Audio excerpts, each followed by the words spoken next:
গ্র্যানিয়ান মিমি kitchen থেকে শুভ দুপুরের স্বাগত জানিয়ে আজকে আমি চিকেন রান্না করতে নিলাম। তো আপনাদের সাথে শেয়ার করব বলে আমি তুলে ধরলাম। তো 3টা পেঁয়াজ নেব, 3টা পেঁয়াজ আমি গ্রাইন্ড করে এই মাংসটার উপরে দিয়ে দিলাম।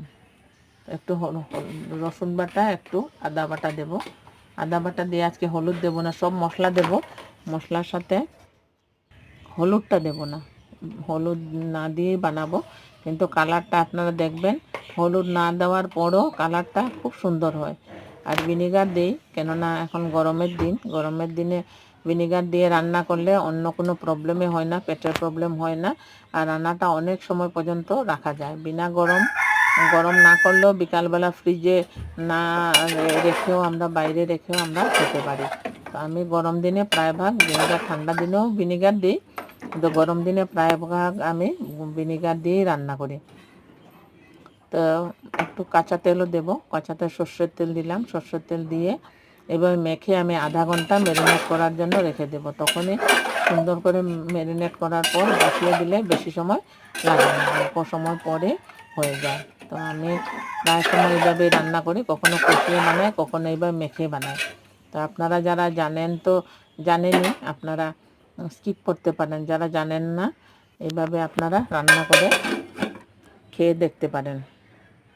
তো আজ দুপুরবেলা আমাদের রান্না এইসব দিয়েই হবে। এই মাংস বেশি নেই, মিডিয়াম আছে, আমাদের 2 টাইম হয়ে যাবে।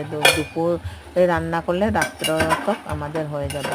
তো আজকে রান্নাতে এইভাবে রান্না করব বলে আপনাদের সাথে আমি শেয়ার করলাম।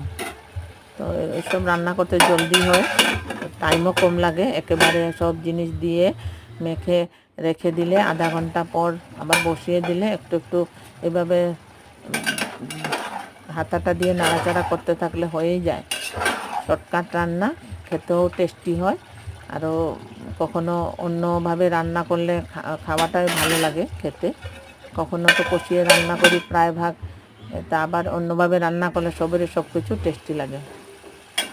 দেখুন আপনারা, হলুদ দেই নাই, কিন্তু কালারটা বহু সুন্দর হয়ে গেছে। দেখেন লাল লাল মতো হয়ে গেছে, কিন্তু আমি হলুদ দিই নাই। হলুদ না দেওয়া সত্ত্বেও এভাবে সুন্দর কালার হয়, মাংসটাও শক্ত থাকে। ভিনেগার দেওয়ার সাথে সাথে মাংসগুলো খুব শক্ত হয়ে যায়, সুন্দর হয় খাওয়ার জন্য, নরম হয় না। তো আপনারা এইভাবে ট্রাই করে দেখতে পারেন, খেয়ে আমাকে কমেন্ট সেকশনে জানাবেন। Thank you.